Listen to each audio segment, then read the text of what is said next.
Bonjour Madame Vézina, c'est Florence, je pense que vous m'avez reconnue. Pour commencer, ou pour votre information, je ne sais pas si vous êtes déjà au courant, il existe 5 grands domaines dans le guide cursus, soit le vivant, la matière, l'humain, la gestion et la culture. Moi, étant une personne qui aime beaucoup parler, je pense que vous l'avez remarqué, puis qu'avoir le contact humain, c'est sûr à 100% que je m'en vais dans le domaine de l'humain. Ça, c'est écrit dans le ciel. Ensuite, rentrant dans le domaine de l'humain, il y a 4 grandes familles, soit la société humaine, la relation d'aide, l'éducation et loisirs et la loi. Moi, j'hésite encore entre deux, soit dans le fond l'éducation et loisirs ou la loi.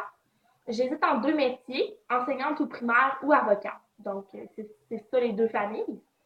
C'est de ça que je vais vous parler dans le prochain vidéo. Donc, je vais vous expliquer pourquoi j'hésite entre ces deux métiers-là, les pour et contre de ces deux métiers. Donc, voilà. Donc, premièrement, je vais commencer par vous parler d'enseignante au primaire. Les points positifs d'enseignante au primaire, c'est que tu as beaucoup de contacts avec les gens, dans le fond avec les enfants, avec les parents et avec les autres enseignants. Aussi, tu es une personne qui parle beaucoup, puis tu sais, apprends des choses aux autres. Moi, j'aime beaucoup apprendre, j'aime beaucoup faire apprendre des choses aux autres. Donc, je pense que ça, c'est un des plus grands points positifs, excusez-moi.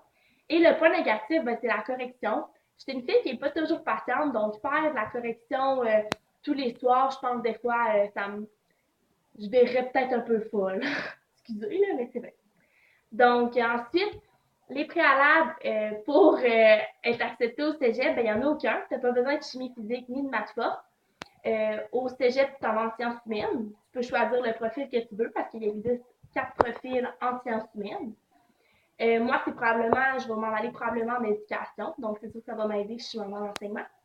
Et ensuite, à l'université, tu t'en vas faire un bac en enseignement au primaire plus précisément. Ça prend environ une quota de 70. Ben, une quota de 22, c'est une moyenne de 70. Donc, c'est pas super, comme assez raisonnable. Ensuite, pour être avocat, c'est la même chose pas mal qu'en enseignement. Tu t'en vas en sciences humaines dans n'importe quel profil au cégep. Et ensuite, à l'université, tu t'en vas en droit, faire un bac en droit. Contrairement à l'enseignement, le droit, c'est un petit peu plus contingenté.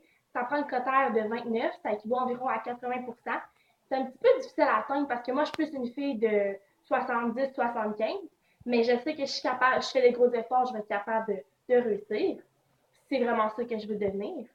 Donc, pour finir, je vais vous expliquer un rêve particulier que j'aimerais peut-être réaliser après le secondaire.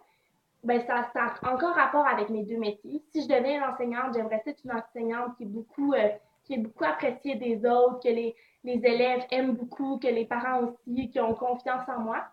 Ou si je deviens une avocate, j'aimerais ça devenir une avocate qui est très en demande, dans le fond, avoir beaucoup de clients, puis aimer mon travail, c'est vraiment important pour moi. L'argent, c'est pas vraiment important, c'est sûr que c'est de l'argent, là, mais si je gagne pas 1 million par année, là, je vais pas être triste, puis tant que j'aime ça, ben, c'est ça l'important selon moi. Donc voilà, c'est de ça que je vous ai parlé dans le dernier vidéo qui a suivi. Je vous ai parlé des deux métiers de quoi je voudrais soit devenir avocate ou enseignante au primaire. Donc voilà, merci de m'avoir écouté.